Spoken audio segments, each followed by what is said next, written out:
Hello my dear friends, you're on the Military Summary channel, and today we will discuss the situation in Ukraine on the 10th of August of 2023. Today we have a lot of very interesting updates, so let's start. First, we're going to start with the Kupyansk front line, with the Kupyansk area. As you can see, I have added a lot of icons like yellow stars on the blue background. So what does it mean? Every single icon means a settlement that, according to the local request of the local authorities, should be evacuated as fast as possible, as soon as possible. So every single settlement like Kamyanka, Kolodezhne, Dvorechne, Kutlovka, one says Sporная, Западная, Kindrachovka, Kupyansk, Kupyansk-Узловой, Kurilovka, Берестовая, Kotляровka, Kislovka, Новостеповка, Новая. Every single settlement should be evacuated. Every single civilian should be evacuated. And you know that the thing is, the most interesting thing, that the Russian sources started saying that the Ukrainians took a decision to run away, to leave this area because they are no longer able to defend this territory, they are no longer to hold the Russian pressure and so on. So that was the main purpose why I took a decision to add every single icon or every single settlement that should be evacuated, because I needed to understand the structure. I needed to understand the structure, what the real Ukraine plans. And currently, if you take a look at this structure of evacuation, we see that Ukrainians are not going to run away. Basically, they made or tried to implement this evacuation just for one purpose: to give a final battle for the Russians, to give a general battle of a summer campaign to the Russians. Because if the Ukrainians were planning to evacuate or to run away from this area on the Ukrainian side, on the western side of Oskol River, this one, then the Ukrainians would do the same evacuation from Lyman front line, because it's highly unlikely the Ukrainians are able to hold the entire area like Lyman front line if they lose this area. So basically, the Ukrainians took a decision to create a buffer between, let's say, mainland and Russians, and this buffer has the title of combat line. So basically, this area will be completely full and accumulated with Ukrainian forces. So this evacuation have few purposes. The first one is to reduce the casualties among civilians, of course. The second purpose is to reduce the possibilities of the locals who supports Russian Federation to provide the Russians information about Ukrainian forces, because if there are a lot of civilians, anyway, some of them, probably a lot of, or not a lot of them, support the Russians and will provide the Russians information regarding the regrouping and dispositions of Ukrainian forces. And if there are no civilians, then the risks of being discovered by the Ukrainian forces is very low. And the third purpose is to give apartments, houses, buildings for the Ukrainian forces, for significant number of Ukrainian forces that will be redeployed in this area. I'll remind you that according to the information we have, the Russians have accumulated around 100,000 soldiers in this direction. So basically, the Ukrainians haven't prepared the defense belt in this area normally, because mainly the Ukrainians were focused in the south, in the vicinity of Bakhmut, Artyomovsk, Slaviansk, Kramatorsk. The Ukrainians were focused in the southern area, and I'm not sure, and at least I haven't got any updates, at least massive updates, that the Ukrainians have prepared their defense belt in this area as well. So based on that, I understand that Ukrainians are forced to send a lot of forces in this area as well, because they need to balance the absence of significant defense belt in this area with the number of forces that they have. Furthermore, another important update. Yet we haven't received any updates about any redeployment of the Ukrainian forces in this direction.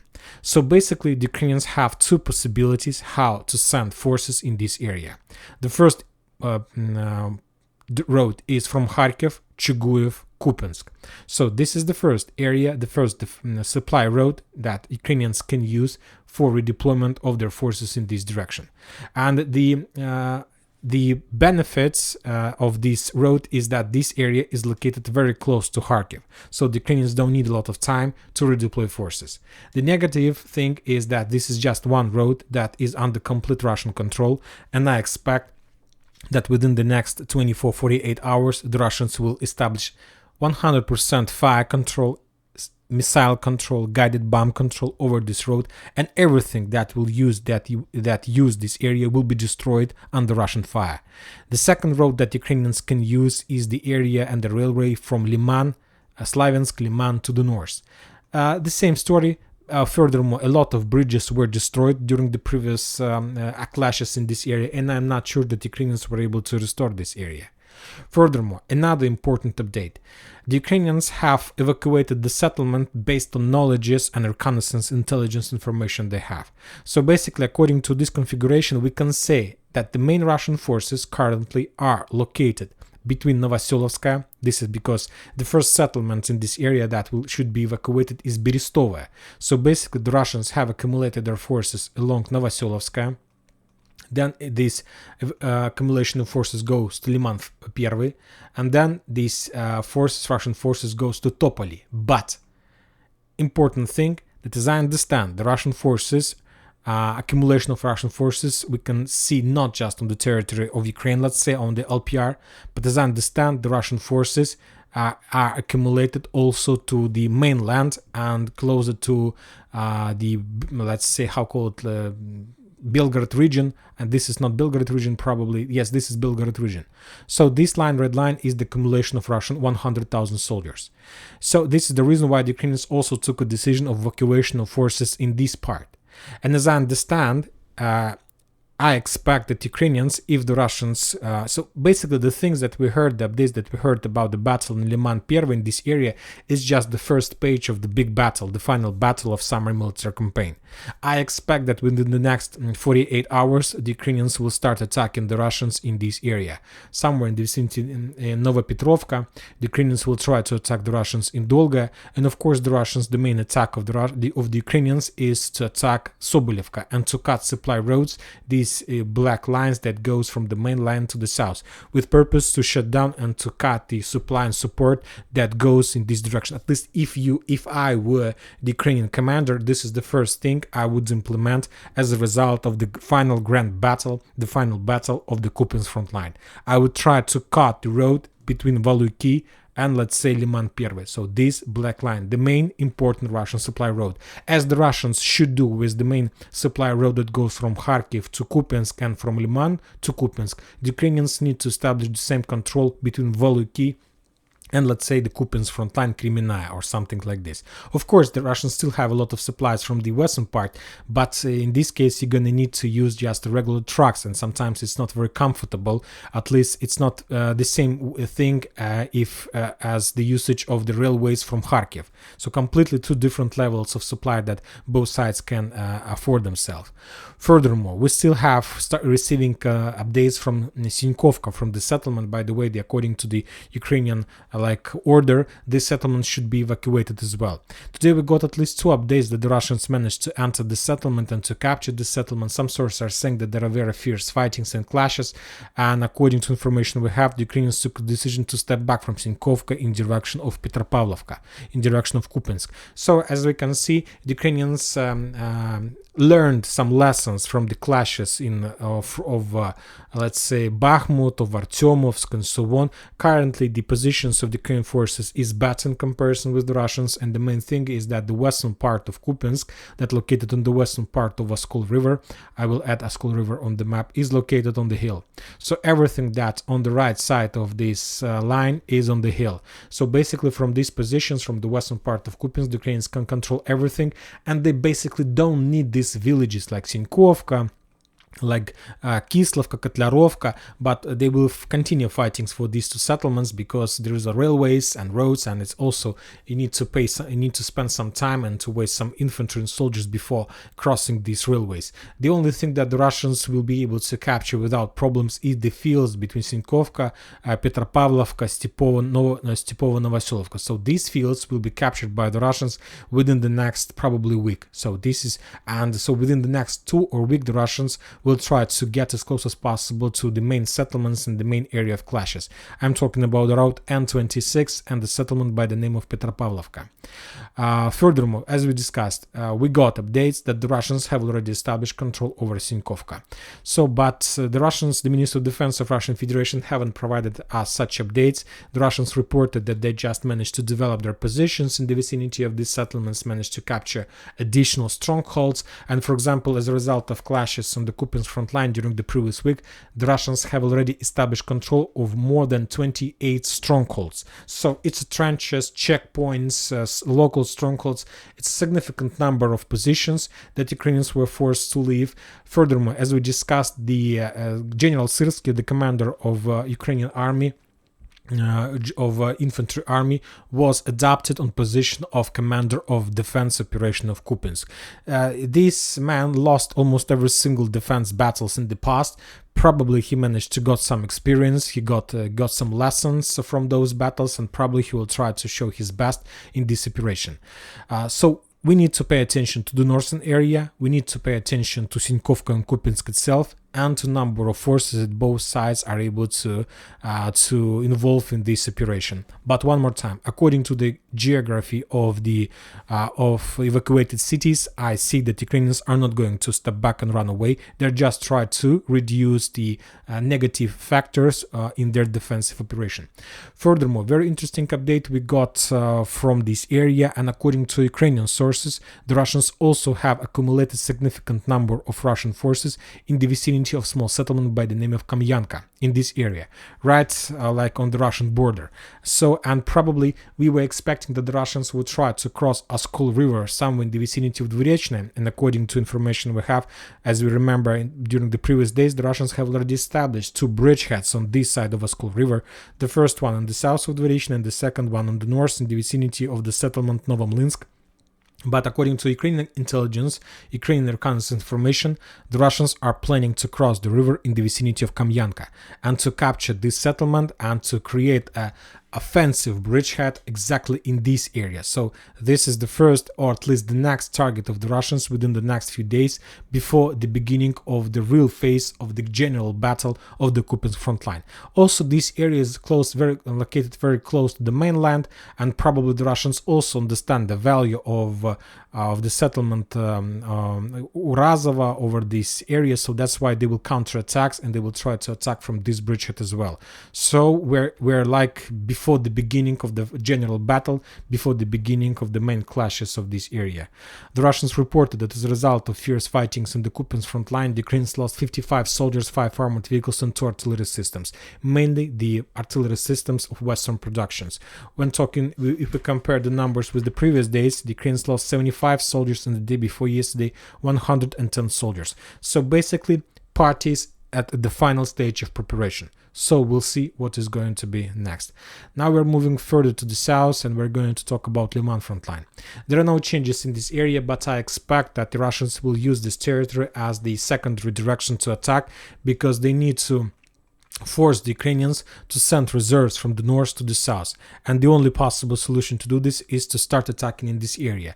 This is going to be another secondary direction. Lyman used to this situation, because if you remember, during Bakhmut battle, the forces on Lyman were doing the same situation. They were attacking the Ukrainians, trying to force the Ukrainians to send as much as possible reserves in this area. The Russians reported that as a result of fierce fightings on this area, the Ukrainians lost 60 soldiers. The Ukrainians shown a video how they were bombing and attacking the Russian positions in the vicinity of Dibrova, and the Russians published the video how they were attacking the Ukrainians in the Kremenaya forest, their positions with drones. Basically, we're using this video just to geolocate and confirm the position of Ukrainian forces along this line. But according to this map, my map, this line is under Russian control, but basically according to video we have this area, this line is in the gray zone, and the Ukrainians have possibility to move their forces from one side of the forest to another, and the Russians are hunting the Ukrainians almost every single day. As you can see, there are a lot of Ukrainians, and the Russians attacking them, hunting them, and destroying them almost every single day. Now we are moving to Bakhmut front line. First, we're going to start with the Sivers direction. We haven't received almost nothing from this area as well, just the artillery duels. Everybody is waiting the beginning of the Battle of Kupyansk, and as soon as the Battle of Kupyansk is going to start, believe me, as I understand, there are going to be activation on many different front lines with one purpose: to freeze and to beat down the enemies, like both sides, reserves and so on. Today the Russians were bombing the settlement by the name of Verkhnya Kamyanska using guided bombs, as I understand, and this is like also very important part of the front line. Anyway, no matter the situation, the front lines, the Russians need to start thinking, or at least they need to begin operation in direction of Siversk. The Ukrainians from their side published the video how they destroyed the Russian D-20 howitzer in the vicinity of Sporne. Now we are moving to the secondary most important area, to Artyomovsk and Bakhmut. The clashes and activity of Ukrainian side side in this front line has been reduced significantly. After the Ukrainians made an attempt to attack the Russian positions along the railways, they were completely defeated. The Ukrainians had significant level of losses, and the Ukrainians were forced to step back. After that, the Russians launched their clearing operation. We discussed, there was a video of that, how the Russians sent their forces in this area. This one, there was a video how the Russians were trying to clear this territory, and the Ukrainians were bombing the Russians during that clearing operation, basically, which confirms the Russian control over this part of Artyomovsk, of northern front line. And today we got another video how the Ukrainians, using their artillery systems, were bombing this territory, which confirms that the Russians managed to complete the clearing operation, to enter these trenches, and after that the Ukrainians started bombing them. For now, so basically the Russians forced the Ukrainians to step back. For now, I'm not changing the color of this map because we still haven't received like reliable evidence that the Russians are there, that they are entrenched there or something like this. For now, I assume that this territory is in the gray zone, and neither the Russians nor Ukrainians are able to control this area. But anyway, when talking about the Ukrainians, this is the loss, this is the defeat process. They controlled this territory, at least in the past. Now they were forced to step back. And when talking about the Russians, of course, this is significant victory on the northern flank, because they managed to force the Ukrainians to step back very far from the main defense line. When talking about the southern area, today we also got a lot of updates, and a lot of Russian sources reported that after regrouping, after getting some reserves in the vicinity of Klishchiivka, the Russians launched offensive operation in direction of the southern and western part of the forest in the vicinity of Klishchiivka, and currently there are very fierce battles and clashes. Furthermore, some Russian sources have already reported that Ukrainians were forced to step back from this area towards more reliable positions in the vicinity of the channel, but yet we haven't received any reliable evidence of that fact. So let's assume that there are still fightings, but as I understand, and I will be forced before the next video to change the color of this area into the gray zone, because for now the status of this territory is unknown. Interesting updates are coming from the area in the vicinity of Andreevka. If you remember, yesterday we discussed that the Russians launched a clearing operation, and that the Russian infantry, after they managed to repel and defeat the Ukrainians in this area, sent their forces as far as possible, trying to make some reconnaissance operation. And we got the video how the Ukrainians were bombing the Russians while they were trying to cross this bridge in the channel. And we assumed that this territory at least is in the gray zone. But as I understand, that was just a regular reconnaissance operation by the Russians, which of course from one side confirmed that this territory is no longer under Ukrainian control, but from the other side it also doesn't mean and didn't mean that the Russians control that territory. And today the Russians published the video how the Ukrainians sent the reconnaissance team back in direction of these lines and these forest lines. The Russians discovered the Ukrainian reconnaissance team, and after small like drone operation, the Russians started bombing and shelling the Ukrainian positions in this area, which confirms that Russians retreated back towards Andreevka, towards more reliable positions in this area along the railways, and the Ukrainians sent some reconnaissance team which was discovered and destroyed by the artillery system. Anyway, this territory still remains in the gray zone, because we still haven't received 100% information about 100% control over this territory by the Russians or the Ukrainians. The Ukrainians published also a lot of videos about bombing and shelling of the Russian positions in Kurdyumovka, some drone strikes, some drone control over the supply roads on the east of Andreevka, and of course today we got a very interesting video from the Russian side.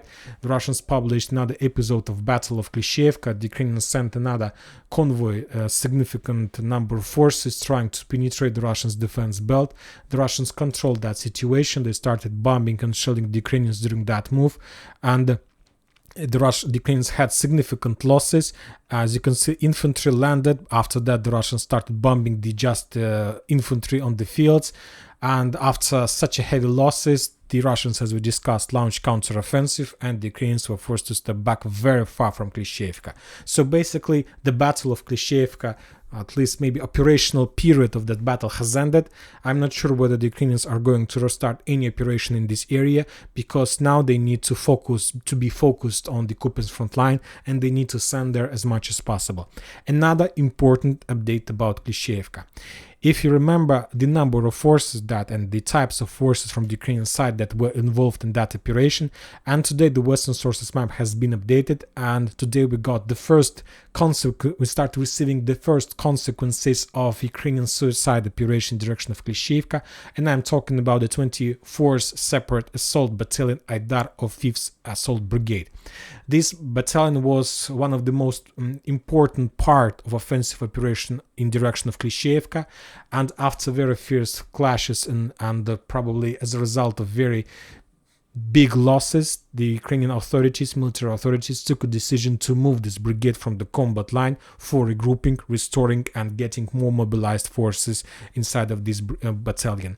Furthermore, we got the redeployment of 93rd Brigade also in direction of the mainland. The 93rd Brigade also was located in the vicinity of Bakhmut. Also, after very fierce fightings and losses, the Ukrainians were forced to move this brigade back for regrouping. So this is the first consequences of the bloody suicide operation from the Ukrainian side.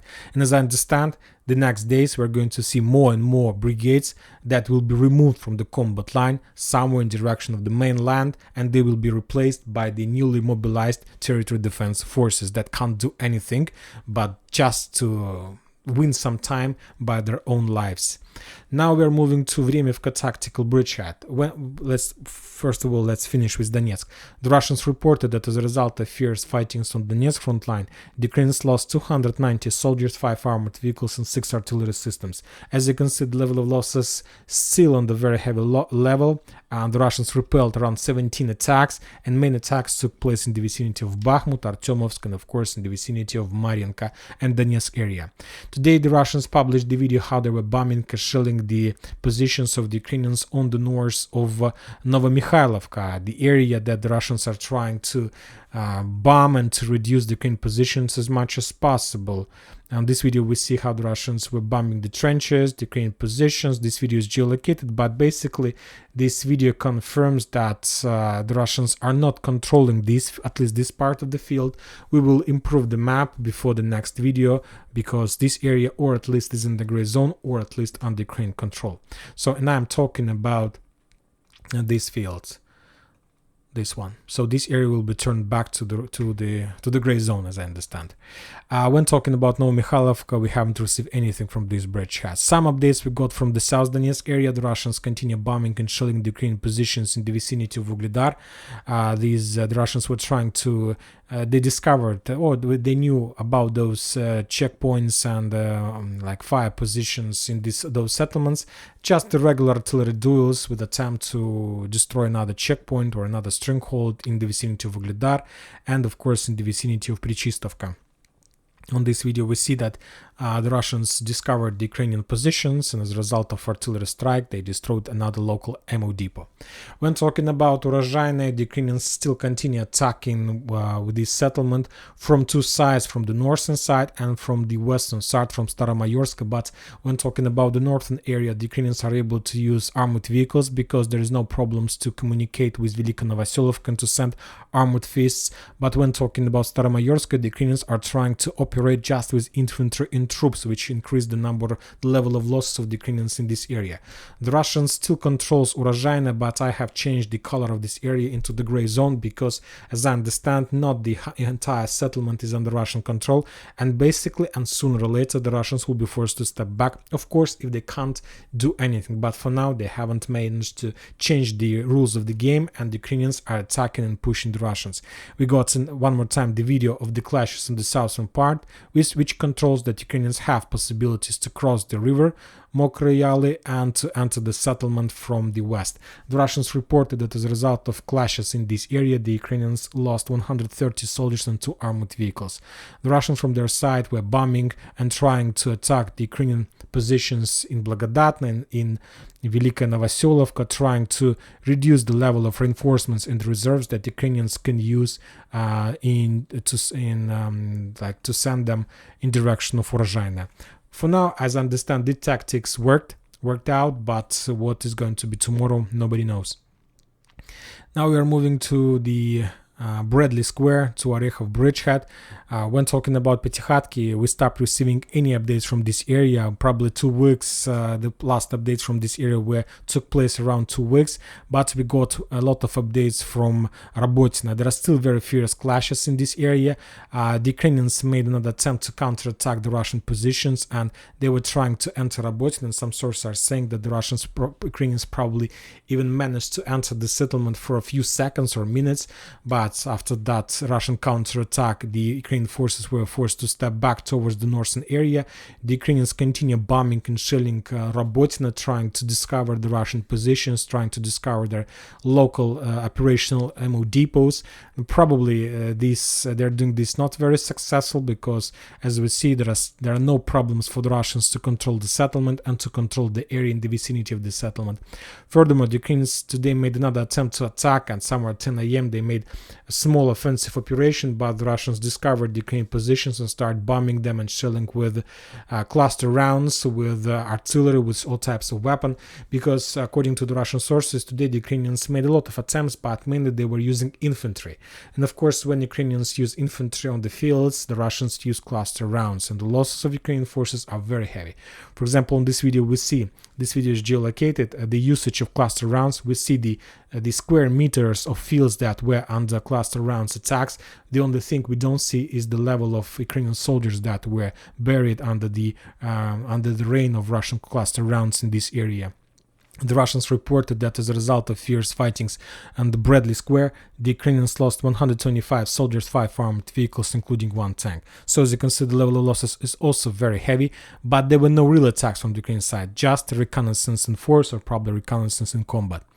When talking about Kherson area, we got, after the Ukrainians were defeated in Kazachye and were forced to step back towards their bank of the river, the Russians started discovering and tracking the Ukrainian positions on their bank of the river, because there were a lot of wounded, a lot of artillery positions were discovered as a result of that attack. And during the previous 24 hours, the Russians were bombing and attacking the Ukrainian positions that they managed to discover as a result of clashes in the vicinity of Kazachye. So as you can see in this video, the Russians discovered Ukrainian positions, their forces, troopers, infantry, ammo depot, and as a result of artillery strike, they destroyed some operational center of Ukrainian forces. So probably that's all about the situation on the ground. So as we can see, the situation is very critical. And one more time, I have already reported about this piece of news in the morning video, but I believe we need to repeat the situation one more time in the evening report, that Ukrainian parliament have adopted some kind of law which according to these regulations, the Ukrainians at the age of 16, from 16 till 18 years old, are no longer able or available or can right to leave Ukraine. So basically, Ukrainians understand that if they don't allow people who are currently 16 years to leave Ukraine, basically they will become 18 years just in 2 years. So as I understand, according to these plans, the Ukrainians are planning to fight for another 2 years, but probably not Ukrainians, but the Western countries. But we see the terrible and difficult situation in Ukrainian society. They don't know what to do, and the only options they have is to mobilize more and to die for the interests of Western countries. This is the only explanation I see about these crazy laws and this crazy meat grinder that take place on the territory of Ukraine. Furthermore, today the Global Hawk continue its intelligence operation in the Black Sea, so we expect that within the next few days, or not days, but within the next hours, we're going to see more drone strikes, missile strikes against Crimea, Kherson area, and so on. So that's it about the situation in Ukraine. We also got few updates from Niger, from France. I believe we need to discuss them. According to information we have, the president of ECOWAS has ordered the deployment of the ECOWAS standby force to restore constitutional order in the Republic of Niger. So this is very important update. So as you can see, according to information we have, probably the Western countries and the African countries will try to return the power to the let's say the legal leader of this country. And right after that update, we got update from our Wagners. They're saying that the group of Wagners controls the border with Chad, Libya, Mali, and Burkina Faso. So basically, the Russians and Wagners control the border with such a countries like Burkina Faso. This area is under complete Wagner control. That means that Burkina Faso supported Niger. So basically, Wagner controls the main supply roads that they can use for getting some weapon and so on. Also, Wagner controls the border completely with Mali. This is the second border that is under Russian control. Let's call it like this. Also, the Wagner controls the border with Libya, and they controls the border with Chad. And this about Wagner forces.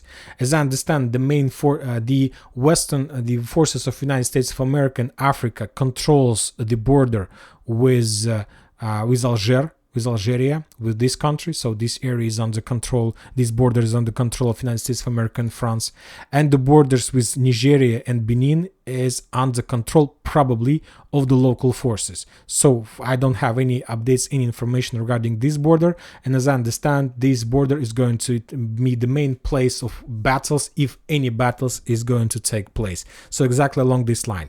So as you can see, of course, if war starts, is going to be a very bloody situation, and we don't want this war to start. We want this situation to result by peace, by the diplomatic war. I don't want to say that we condemn any violence in Niger or Nigeria, because we don't want any violence there. But this is the situation, and we see the escalation of the process. So we'll see. Hope nothing bad is going to happen there. And that's it for today. Military Summary channel reminds to condemn any violence in the world. Thank you for your watching. Subscribe to my channel. Put your likes, join my Patreon, and have a good day. Bye bye.